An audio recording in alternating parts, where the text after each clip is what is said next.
The story of the kings and queens of England is more surprising than you might think.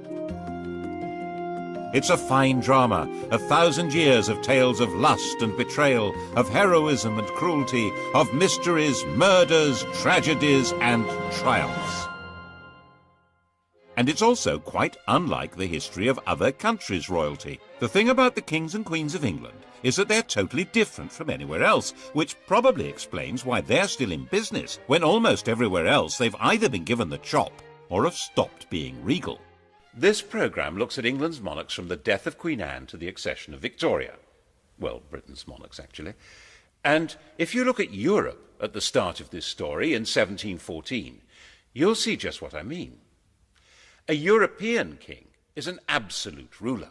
Louis XIV, Peter the Great, Philip V of Spain, Frederick William of Prussia, all men of unlimited power. It's not like that in Britain. Queen Anne has died. There are no Protestant Stuarts left. The Protestant line to the English throne now passes through James's granddaughter, Sophia, who had married a German prince with the title of Elector of Hanover, and then from her to her son George Louis, who's inherited that antiquated title. Into one quarter of the royal coat of arms pops the amazingly complicated device of a 54-year-old German princeling. And when he comes to England for his coronation, he knows perfectly well that he's not going to be anything like those other rulers. He will be almost powerless. So it really doesn't matter that he can't speak a word of English. At the opening of Parliament, King George stood in silence while his words were read by the Lord Chamberlain. The crown that had belonged to Normans, French Plantagenets, Welsh Tudors and Scottish Stuarts had now passed to the German Hanoverians. The new king's son, George Augustus, arrived from Herrenhausen to take his seat in the House of Lords as Duke of Rothesay, heir to the throne. Before leaving Germany, he proudly declared, "I have not a drop of blood in my veins which is not English." Rothesay, of course, is a Scottish dukedom. George Augustus did share one trait with his father's English subjects, a hearty dislike of King George, and for the same reason. 20 years before George became King of England, something very mysterious had happened to his wife's best friend, the dashing Count Königsmarck. His wife, Princess Sophia Dorothea, had come to detest her husband, who spent his time either engaged in endless European wars or enjoying his various mistresses. Königsmarck tried to help her escape from Hanover. He failed. The Count simply disappeared from the face of the earth. Actually, his body was shoved under the floorboards of the princess's dressing room. And the princess was banished and imprisoned. Her son, George Augustus, never forgave his father. In fact, father-son detestation would be the defining mark of the Hanoverian dynasty. They thrived on it. The English weren't too keen on that sort of behaviour either. They might have been more sympathetic if they'd approved of the two mistresses that George brought with him. But they called them the Maypole and the Elephant and decided they were simply greedy Germans with their snouts in the trough. And there were Scottish noblemen who thought that with George lacking support in England, this might be an opportunity to hand the throne back to the Stuart family, and in particular to James II's son, living in France and known as the Pretender. The French thought this would be a great idea. Louis XIV's mistress, Madame de Maintenon, even presented him with a song to be sung on his accession. It had originally been written for Louis to celebrate his recovery from a surgical procedure on his bottom. She translated it for the man who should, she thought, be James VIII of Scotland, and, why not, James III of England. God save a gracious King, long live a noble King, God save the King. The song turned out to be a bigger hit than the man. Jacobite Rising of 1715 was a complete flop, and after spending a couple of months wandering around the Highlands, James went home to France. George's throne was safe. He spent every winter in Hanover and left the government of England to his ministers. His own work was done by a new figure, the Prime Minister, a politician acting as a king's substitute, The first man to take on this role was Robert Walpole. Since Walpole didn't speak German, the pair of them communicated in schoolboy Latin. King George died a sudden death in 1727 while in Hanover, aged 67.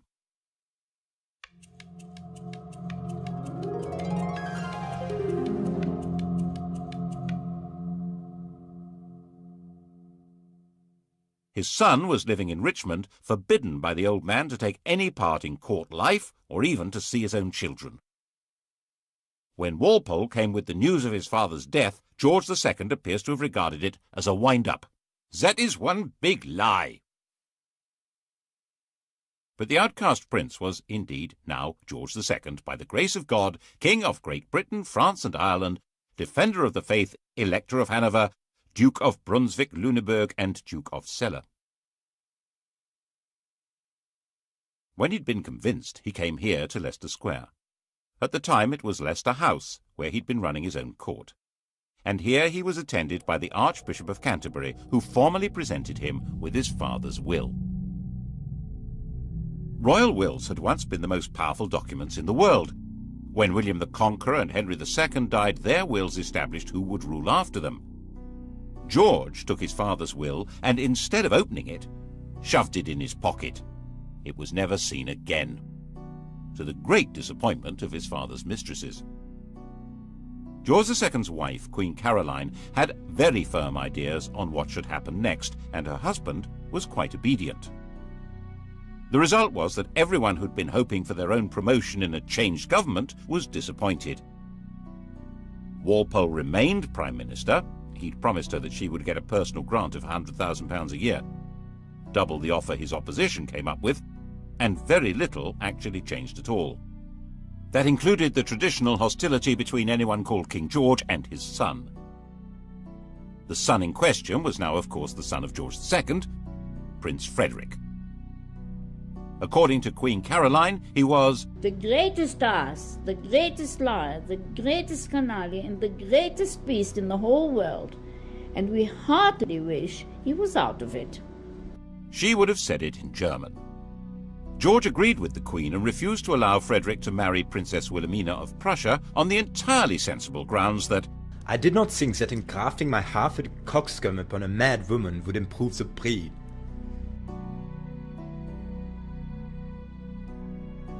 Prince Frederick's view of his father was, by contrast, quite balanced and objective. He's an obstinate, self-indulgent, miserly martinet with an insatiable sexual appetite. Obstinate? Yes. Self-indulgent? A fair point. Miserly? Well, he had slashed Frederick's allowance to make him less of a social rival. Martinet? Well, certainly a man of relentless and determined regular routine. And the sexual appetite? We assumed that as his right. For instance, he began seriously lusting after the beautiful young wife of the Count of Volmoden when he met her in Hanover in 1735, and he told the Queen that You must love the Volmoden, for she loves me. The popular view of the king was that he was a randy buffoon. He seems to have been flattered by the jokes about his sexual efforts. As his father had once done, Frederick ran his own alternative court, which was far more popular than the king's. King George II didn't like that. Mein Gott, popularity always makes me sick, but this makes me vomit. The pair of them even patronized rival operatic outfits. The king and his entourage went to see Handel at the Haymarket. Handel had written George's coronation anthems. His music was grand and glorious, altogether suitable for magnifying the greatness of a self-important royal personage.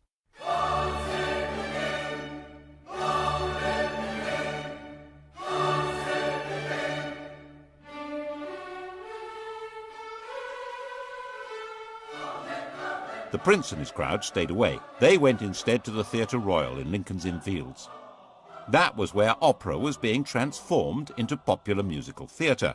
The biggest hit was The Beggar's Opera, a vigorous tale of the criminal classes, which lots of people said was intended as a satire on the court and Walpole's government. When you censure the age, be cautious and sage, lest the courtiers offended should be. If you mention vice or bribe, 'tis so pat to all the tribe. Each cries, that was levelled at me. It was all very entertaining, watching royalty playing out their family quarrels, but they were not quite reduced to the level of powerless performers. King George was a fighting man, like his father, head of the army, and very much engaged in the quarrels between the rulers of continental Europe. Walpole tried hard to keep him out of wars, but in 1739 the king got his way, and England went to war with Spain. This was the start of a steadily growing involvement in the power struggle between France, Prussia, and the Habsburg Empire. Its culmination for George came in June 1743. He found himself under attack by the French at a German village called Dettingen. His horse bolted, but George stood in front of his troops, waved his sword, and made a rather ponderous but actually rather brave little speech. Now, boys, now for the honor of England. Fire and behave bravely, or the French will soon run. And so he became the last English king to lead his troops in battle. It was a fierce fight, and George emerged a bit of a hero. But he didn't rule the country. Governments and ministers came and went not because he wanted them, but because Parliament wanted them. In fact, George called himself a prisoner on the throne. In 1745, he played no part in the battles of Prestonpans or Culloden, which were far more important to the throne than the Battle of Dettingen. After all, they were battles for the throne itself. The cause of King James Stuart, the king who'd fled from William of Orange in 1688, had never been forgotten by the Scottish Highlanders. Its supporters of a Roman Catholic monarchy, were called Jacobites, the Latin for James being Jacobus. James's son, the Pretender, had tried and failed to take the throne in 1715, and now, 30 years on, he was known as the Old Pretender. His son Charles, born in Rome, was the Young Pretender. Bonnie Prince Charlie to his supporters, Charles Casimir was 25 years old, pale, thin, romantic and brave. And he decided that George was so unpopular it would be a doddle to take over. He turned up at his own expense in the Hebrides and summoned the Scottish clans. Most of them responded, but out of a combination of loyalty and desperation rather than conviction.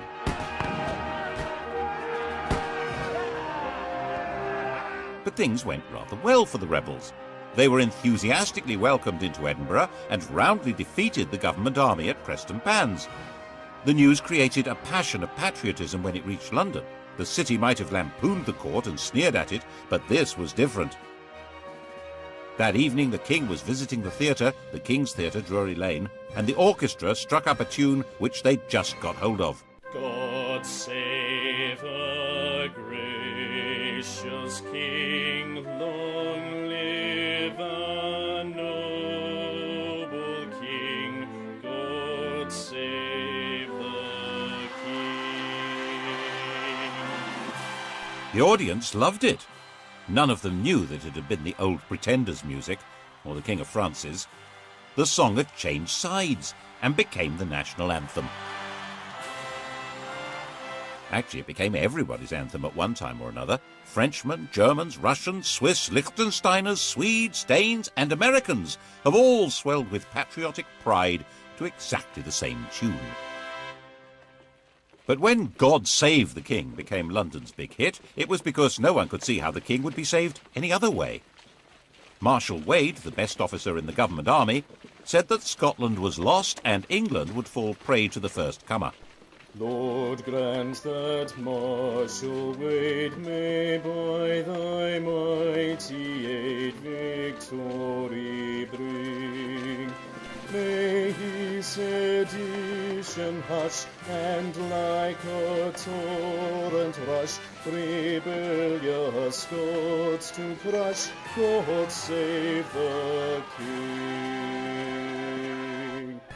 The rebels took Manchester, then Derby. London trembled, but not as much as the clansmen.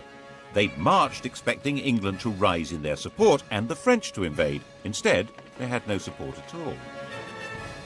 Most fundamentally, they realized that the English would never accept a Roman Catholic king. They'd outflanked a large English army, but it was now on their tail, and another was coming up from London. So back they went, and the clansmen were finally slaughtered in their thousands at Culloden in April 1746. Charles hid out for months in the Scottish Islands, hunted through the mountains by troops and with a price on his head, but protected by tribal loyalties until he finally escaped back to France. And the clan culture of the Highlands was systematically and ruthlessly extirpated. Clans were dispersed, their leaders imprisoned or executed, plaid and weaponry and bagpipes were banned. The would-be Charles III made a bizarre secret return to England in 1750, where he converted to Protestantism and expected this would encourage his supporters to have more hope. They were more impressed by his degree of attachment to the bottle, not so much the king over the water as the king under the table. King George was in no danger now. George also found his other great enemy removed. His son Frederick died in 1751. He'd been hit hard in the stomach by a tennis ball, and the resulting abdominal ulcer burst and killed him. The new heir to the throne was a 12-year-old child, Frederick's son, George. But the great problems of the kingdom were outside the king's grasp. His country was now a great imperial trading power, with huge involvements in India, the East Indies, North America, and the Mediterranean. So was France. At the same time, continental Europe was constantly boiling over into war, and Hanover was in the middle of that. In 1756, the great powers finally locked horns in a do-or-die struggle that would girdle the whole world. This would become the 7 Years' War. It was truly the First World War. Britain fought in the name of its king, but that king now neither directed policy nor took part in the battles. A new world. In fact, affairs were so far out of the king's control that when he dismissed ministers he didn't like, they came right back again. So far as the English were concerned, this was just how things ought to be. Englishmen were entitled to liberty. The despots were on the other side, Catholic France and Austria. Their whole life, commerce, industry, and fighting force was directed by royal tyrants who ruled over starving and powerless peasants. And on the other side, Protestant Britain, whose commerce was run by men of business, whose industry was directed by free tradesmen, whose army and navy were run by heroes and manned by proud free men, and whose court was the centre of society, not of autocratic power. And that was how many of the British really did see it. Of course, they were also fighting despotic Prussia, but that was a minor detail. The general perception was that this was a war of free Britons against European despots. Poor George died at the height of the war in 1760, and it didn't matter at all.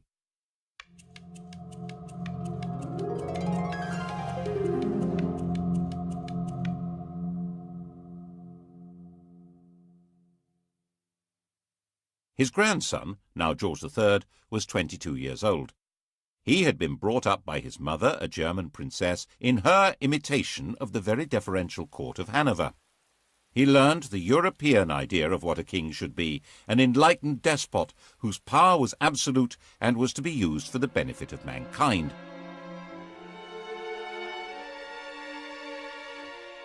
This was, of course, very far from the English notion of kingship, in which the king was the leading figure in society, but whose power was entirely controlled by Parliament.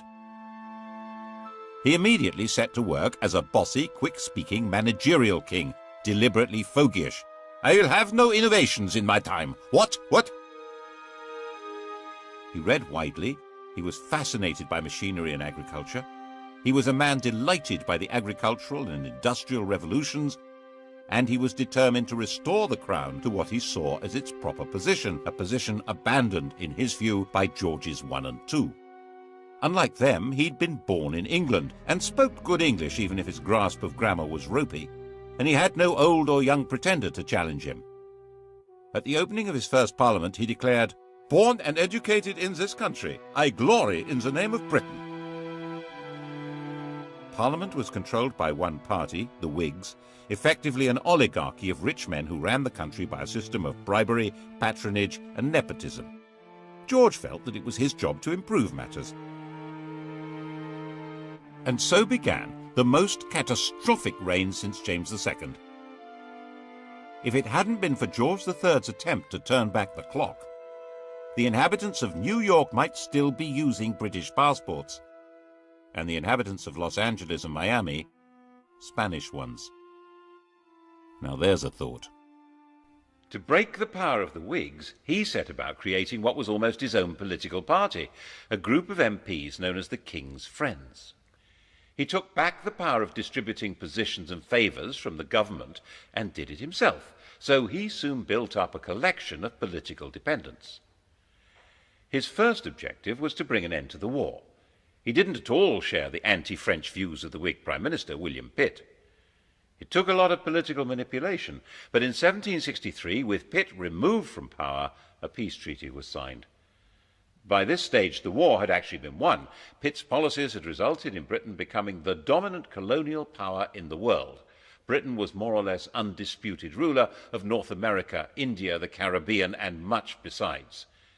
And George took the credit, the glory, and tried to take control. At the end of the 7 Years' War in 1763, the King of England ruled over more of the world than any man since Genghis Khan, an empire about 5 times larger than Rome. Of course, he wasn't in the position of an Asiatic tyrant, or even your common or garden European despot. His control would have to be through Parliament. His power was limited to choosing ministers, and even that wouldn't work if Parliament and the country wouldn't stomach them, as George kept finding out. His solution was to do all he could to increase his own influence in Parliament, in effect get stuck right into political intrigues.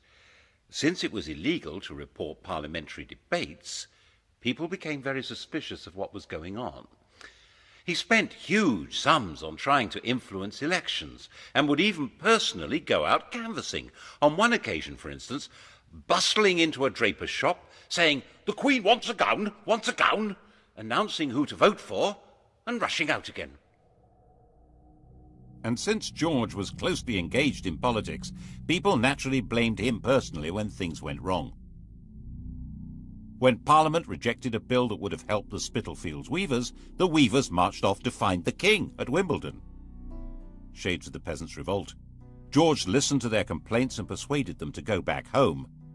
But when they realized he wasn't going to help, they rioted, and he personally ordered out the troops. He said he would put himself at the head of the army or do anything else to save his country. He also had a hand in creating the notorious Stamp Act of 1765, which tried to make the English colonists in America pay a tax on paper.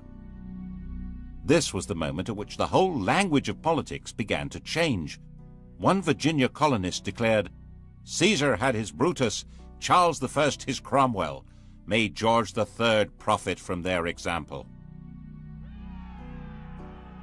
The Cromwellian revolution of the previous century had certainly been driven by the connection between taxation and liberty.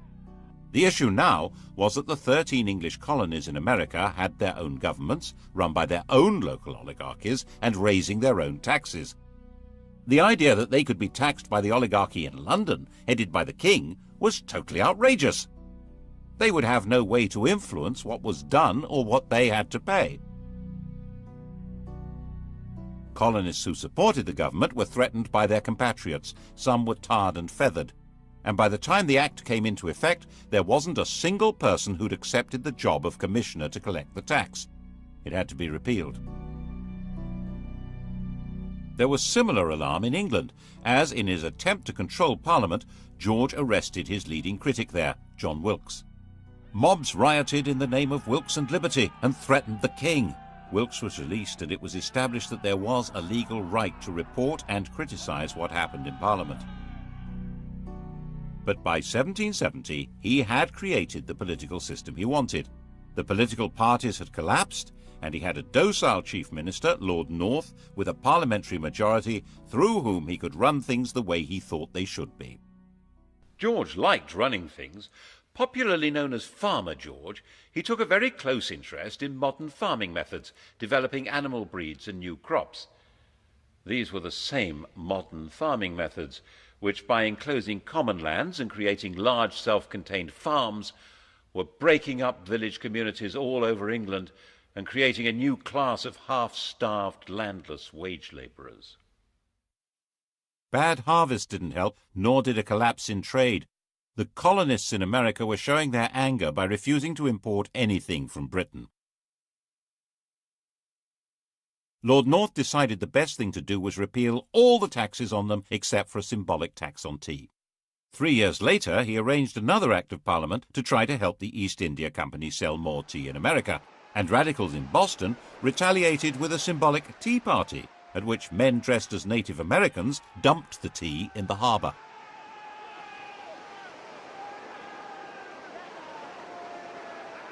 The reaction in England, stirred by the popular press, was that the colonists must be punished. George certainly shared that view. Blows must decide whether they are to be subject to this country or independent. Misunderstanding the strength of feeling and of organisation against them, the government tried to use too little force and triggered a full-scale rebellion. The rebel colonists proclaimed their independence in 1776, and with the backing of a large part of popular opinion in England, George was determined to fight them and crush them. The result, as many less warlike Englishmen had been warning, was disaster for England. Even Lord North wanted out, but George was in charge. The American Revolutionary War became a campaign not against unjust government or English rule, but against the very principle of monarchic government. George's determination to be active in government and place himself at the heart of politics created a new republican movement, a language in which to attack the rule of kings. The Peace of Versailles in 1783 forced Britain to recognise the United States of America. 6 years later, their host at Versailles, Louis XVI of France, was himself called on by a revolutionary crowd who carried him off and set up their own republic. The process of destroying monarchy was underway. Did George understand what he'd done? He certainly fretted about the American disaster, and perhaps it was his own sense of failure that made him display signs of mental disturbance in 1788, talking incessantly and behaving oddly. His doctor thought making him bleed would help. When that failed, the Prince of Wales took over the treatment. The Prince of Wales was 26 years old, a dashing, if rather fat, man about town, and in the grand tradition of their Hanoverian ancestors, King George and his son hated each other. The prince lived in the house bought for his mother, the Duke of Buckingham's magnificent home near St. James's Park. It was still called Buckingham House. He liked it so much he eventually built a rather dull palace round it. When he came of age, he'd set up his home in Clarence House, taken his seat in the House of Lords, and set about being a thorn in Daddy's flesh, partly by opposing his father's ministers and partly by his wildly extravagant social life, in the course of which he secretly married a glamorous widow, Mrs. Fitzherbert, after a passionate wooing process that included theatrically stabbing himself to safely produce as much blood as possible. The marriage was illegal. He wasn't allowed to wed without the king's consent. It was also significant that the lady was a Roman Catholic. In 1780, anti-Catholic rioters stirred up by Lord George Gordon had taken over London for a week. Eventually dispersed by troops on the king's orders, the Gordon riots ended with 290 people dead and 25 ringleaders hanged, not, of course, Lord George. Prinny, as his friends called him, spent his time in gambling clubs, in the company of dandies like Beau Brummel, and put much energy into building the bizarre and spectacular pavilion in Brighton. That's where he was when he heard that the king was mentally ill, and he hurried off to Windsor to take over. 28 years old, he was going to be regent. When the king saw his son, he physically attacked him. He threw Prinny against a wall. The poor boy burst into tears. There was then a huge political battle over what powers the regent would be allowed to have. His own bunch of politicians led by Fox on one side and the king's led by Pitt on the other. Fox's supporters saw Pitt as a sort of fungus with as many arms as an octopus, growing on and taking over the royal dunghill. and the Prince of Wales brought in his own physician to treat the king or torture him. The royal physicians blistered the king's forehead to draw the poison out of his brain, forced him to take useless drugs, ordering servants to sit on the king when he resisted, and refused to let him have a fire in his room during the terribly cold winter. All this when the country was anticipating French invasion and radical revolution, and volunteer regiments were being formed as a desperate line of defense. Very desperate. Finally, new physicians were brought in who gave the king gentler treatment, and he recovered. In 1801, before the arguments over how the regency would function had been resolved, the king was back in charge. But not in the way he had been. The American defeat had been a personal disaster for him and dramatically weakened his political position. In an effort to reassert it, he'd installed a 24-year-old as Prime Minister and Chancellor of the Exchequer, thinking that here at least was a politician he could control. But William Pitt's son, Pitt the Younger, was shrewd, capable, and fully understood that George depended on him, so he held all the cards.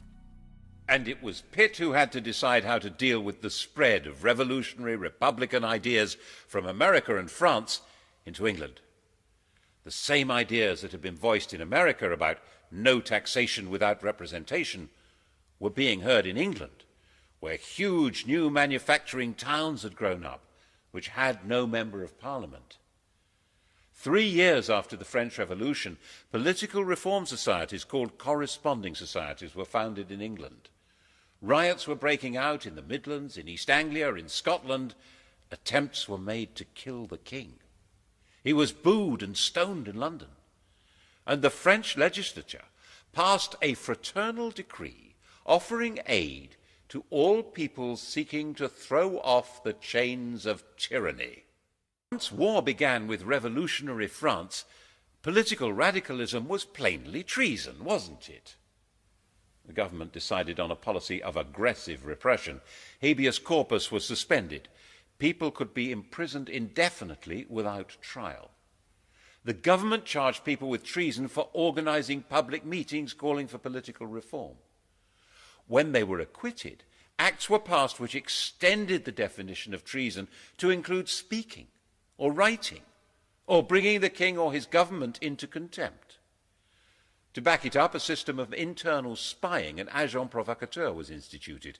Postmasters were given the job of reporting to the Home Office anything suspicious that they heard or that went through the mail. Public meetings needed special licenses.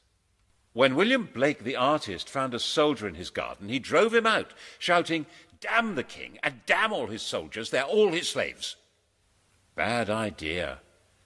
He was put on trial for sedition.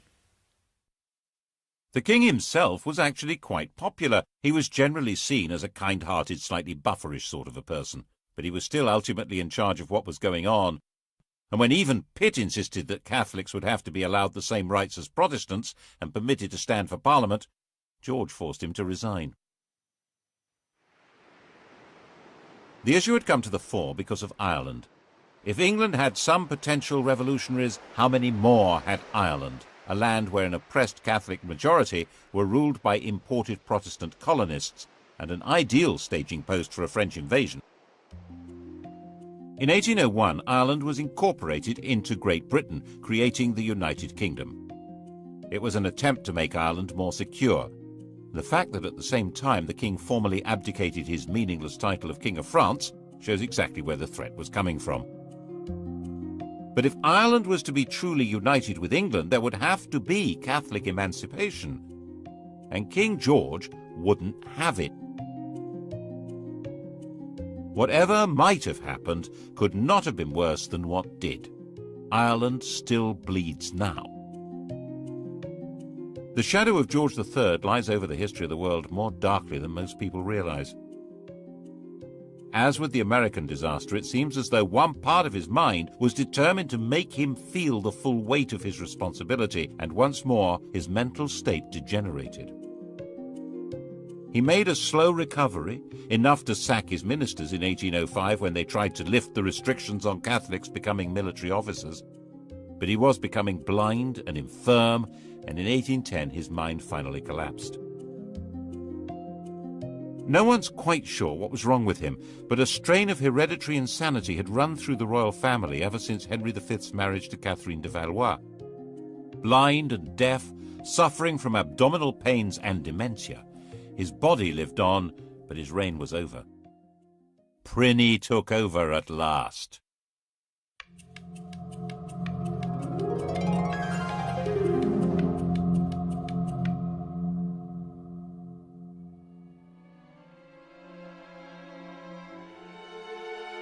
By this time, European monarchy had been transformed.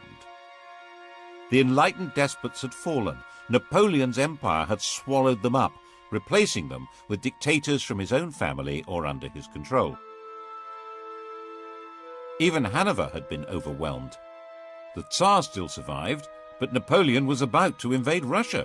Britain stood virtually alone. And in Britain, the ancient principle of the royal prerogative was now in the fat, clammy hands of a gambling, massively indebted, roly-poly dandy with a passion for show and splendour. But the military genius of Wellington and Nelson didn't need a king to guide it. So under his uninspiring, even ridiculous leadership, Napoleon was defeated and the decrowned heads of Europe were brushed down and put back on their thrones. Why, the ruler of the United Kingdom even became King of Hanover. Pliny had been against everything his father stood for, but now he was in power. He suddenly adopted all his father's political principles, especially his determined opposition to letting Catholics have civil rights and to any reform of Parliament. Elections were basically a farce, with some MPs representing constituencies with almost no voters, and the vast majority of people unrepresented. The king thought this was fine. Lots of other people didn't. And this became a desperate issue in the years after the Napoleonic War. There were thousands of unemployed ex-soldiers. There was an agricultural depression made worse by the terrible summer of 1816, and there was increasing unemployment due to the use of new machinery. And the Prince of Wales's appetite for luxurious silverware and furniture grew mountainous. Graffiti appeared saying "Death or the Regent's head." At the end of 1816, there was a full-scale riot in London aimed at setting up a radical government. The next month, the Prince Regent's carriage was mobbed on his way to open Parliament. The grim apparatus of repression was revived. The death penalty was restored for unlicensed public meetings. Printers of seditious material were to be seized. There was plenty of seditious material. The Prince Regent was a laughingstock. The flood of caricatures and satires was unstoppable. His extravagance was spectacular. A few years earlier, the government had agreed to clear his huge debts on condition that he made a legal marriage. The victim selected was his cousin Caroline of Brunswick, a charming, friendly and unassuming young lady who was also a bit of an exhibitionist. He spent the wedding night drunk. After 9 months to the day, Caroline gave birth to a daughter, but by then her husband had long abandoned her. He devoted himself to the pursuit of motherly mistresses and treated Caroline with a cold brutality which really defined his personal style. He was more of a pasha than a regent, and the Brighton Pavilion made that declaration loud and clear. George III finally died in 1820, having notionally reigned for 60 years, the longest reign until Victoria. And he was 81, the longest life of any British ruler so far.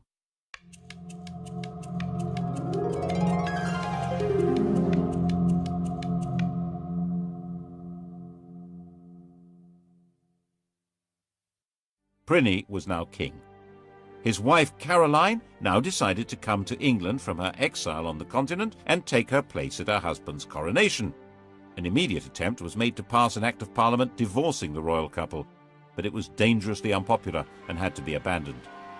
She turned up for the coronation at Westminster Abbey, but the door was closed in her face. The coronation, fabulously expensive, was performed in complete privacy. She went away broken-hearted and died less than 3 weeks later. Her body was to be returned to Brunswick for burial. The king, nervous of a riot, insisted that the coffin should not be transported through the city of London. But it was seized by Londoners, who staged their own funeral procession with it and were gunned down by the house guards at Hyde Park Corner. Afraid of being attacked and afraid of being laughed at because of his great swollen body, from 1823 King George IV avoided being seen in public. He even built a tunnel to allow him to get from his rooms in Brighton Pavilion to the riding school in private. And of course it was said ever since that it connected to his mistress's house.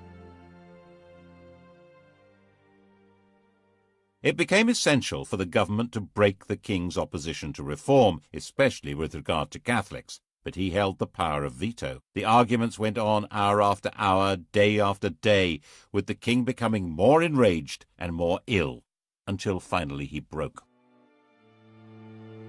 By February of 1830, he was partially blind and raving, convinced that he'd commanded a division at Waterloo and ridden a winning race at Goodwood. And so he died. And they found 50 years of coats, boots and pantaloons, and countless bundles of women's love letters, of women's gloves, of locks of his many mistresses' hair. Why on earth did Britain need a king? What use was he to man or beast? Why in heaven's name wasn't there a revolution? The truth is, no one knows. Some historians think it was a result of Methodism becoming popular, diverting poorer people's energy from politics into religion. Some think it was patriotism in the age of empire, that king and country was a slogan that helped people pull together against Napoleon. But perhaps, given the riots, rebellions and mutinies, it was due more to the efficiency of the police state and the forcefulness of repression. And lurking at the back of people's minds was the distant memory of what it had been like when there had been a revolution, the grim rule of Cromwell's major generals, echoed and made more terrible by the vision of the guillotine in France. Always keep a hold of nurse, for fear of finding something worse. Despite George's enthusiastic sexual enterprise, he had only produced one legitimate child, and she died in childbirth. The heir to the throne was his brother William, who was 54.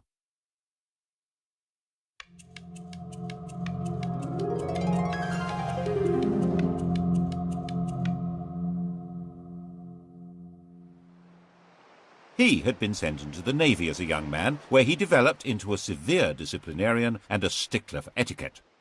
After he left, he took an actress, Mrs. Jordan, as his mistress, had lots of illegitimate children, and was given to making tactless speeches with not much intelligence.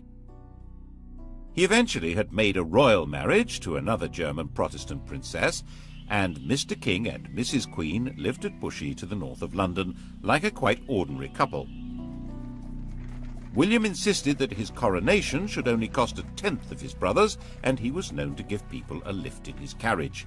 All this made him rather popular, but when it came to parliamentary reform, he turned out to be as resistant as any other Hanoverian king. By now the popular pressure for changing the voting system into something more representative was virtually irresistible, giving more men the vote, having MPs for the new towns and secret ballots.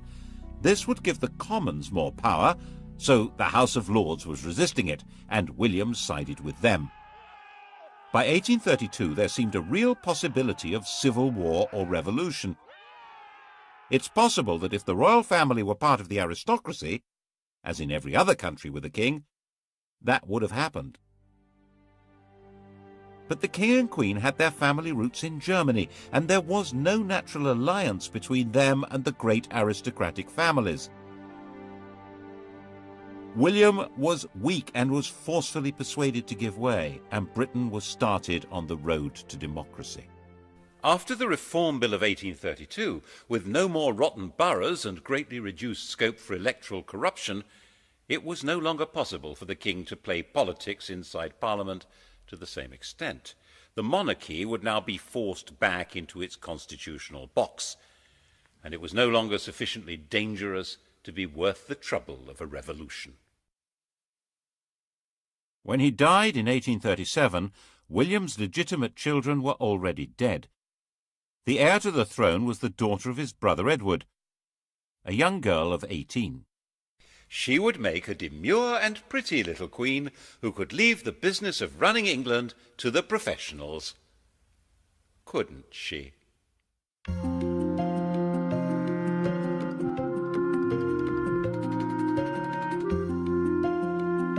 To test your knowledge of the decadent George